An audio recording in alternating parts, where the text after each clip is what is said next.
سلام، من امیر کیوانم. تو این پادکست قراره با هم داستانی بشنویم که دنیای جدیدی رو برامون باز میکنه.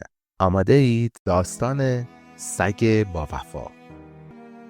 سالها قبل پادشاه جوانی زندگانی میکرد که علاقه زیادی به شکار داشت و پیوسته سوار به اسب خود میشد و به جنگل‌های اطراف قصر میرفت و به شکار حیوانات جنگلی مشغول میشد. این پادشاه جوان یک بچه کوچولو هم داشت که چون مدتی قبل مادرش مرده بود، خود شاه از اون نگهداری و مراقبت میکرد. شاه روزها وقتی به شکار میرفت بچه‌اش را در خانه میگذاشت و پس از مراجعت از شکار اول به سراغ او میرفت تا ببیند آیا حالش خوب است یا نه. آن وقت به کارهای دیگر میپرداخت. یک روز وقتی پادشاه کشور همسایه به دیدار شاه شکار دوست آمده بود، یک سگ شکاری بسیار زیبا و خوب به وی هدیه داد و پادشاه همان روز به اتفاق دوستان خود و سگ شکاری جدید به شکار رفت. سگ آنچه را صاحب جدیدش میگفت به خوبی انجام میداد و تمام شکارهایی را که او میزد برای وی میآورد. شاه جوان از همان روز احساس کرد که از سگ شکاری تازه خیلی خوشش میآید و دلش نمیخواهد هرگز از آن جدا شود. او از آن پس هر وقت میخواست به شکار برود، سگ را هم همراه خویش میبرد و حیوان با وفا آنچه را میتوانست برای ارباب خود انجام میداد. یک روز شاه تصمیم گرفت به عوض آنکه سگ مهربان را به دنبال خود به شکار ببرد، وی را در داخل خانه بگذارد تا از بچه‌اش در غیاب وی پرستاری کند. شاه جوان به نزد سگ با وفای خود رفت و دستی بر سر وی کشید و گفت: آه حیوان با وفا، من امروز تو را با خود نخواهم برد. امیدوارم زیاد قصه نخوری و ناراحت نشوی. سگ سرش رو به پای ارباب خود مالید و غرغر کرد و صاحبش ادامه داد: من دلم میخواهد تا مراجعت من از شکار تو در نزد بچه هم باقی بمانی و از او پرستاری کنی. مبادا بگذاری حیوانی به اینجا بیاید و او را ناراحت کنن و کوچولوی مرا بخورد. سگ باز هم سرش را به پای صاحبش مالید و شاه جوان او را به اتاقی که کودک در آنجا خوابیده بود برد و سگ باهوش بلافاصله به کنار گهواره بچه رفت و آنجا در کنار او دراز کشید. پادشاه هم با شادمانی از قصر خارج شد و به دنبال شکار رفت.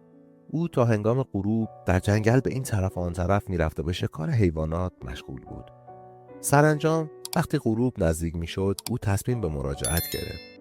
آنچه را شکار کرده بود برداشت و بر روی اسب گذاشت و به طرف منزل حرکت کرد. پس از ساعتی شاه به مقابل قصر خیش رسید و ناگهان سگ شکاری را در مقابل خیش دید. سگ با شنیدن صدای پای صاحبش خود را به کنار در رسانید و پیشواز او آمده بود.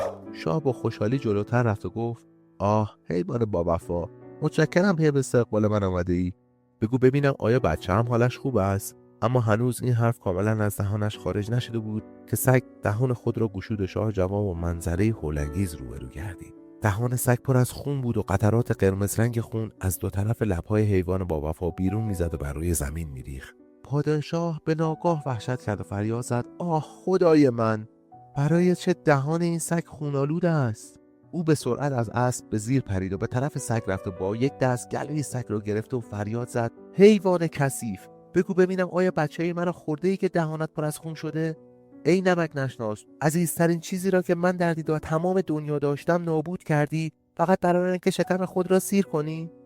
شاه پس از این حرف خنجرش را از کمر کشید و آن را بالا برد و محکم به داخل قلب سگ بدبخت که نمیدانست اربابش از چه چیزی حرف میزند و برای چه نگران شده است فرو برد.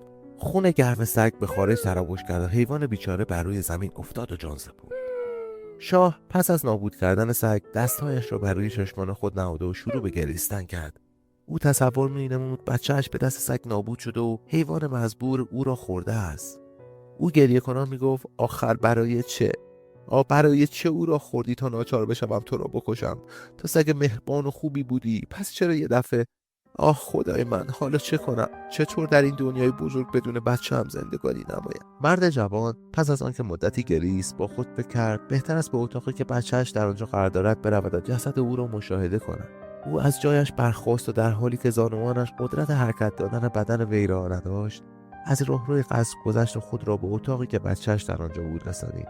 با ناراحتی در اتاق را گشود و وارد آنجا شد و ناگهان از شدت تعجب بر جای خوب گردید.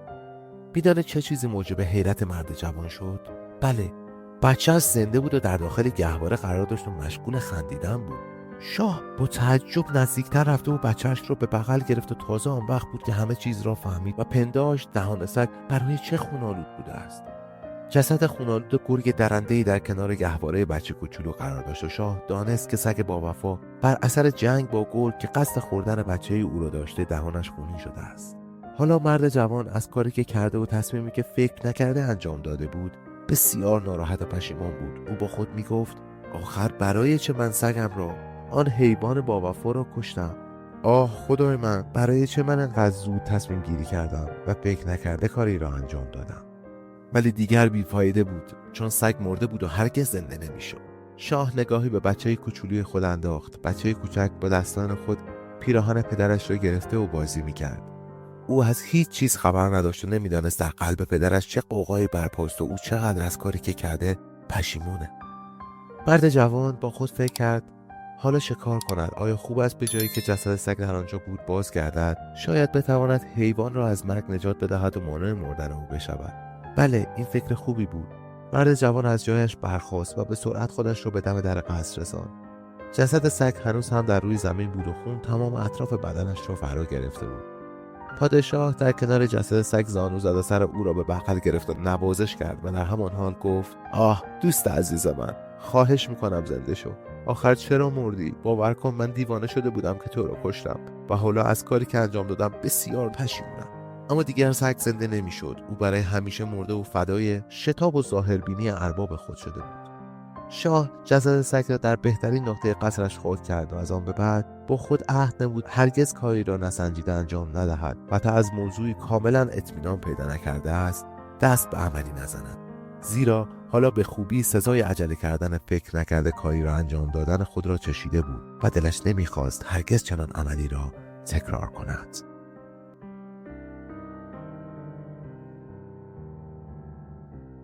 خب این هم پایان داستان امروز.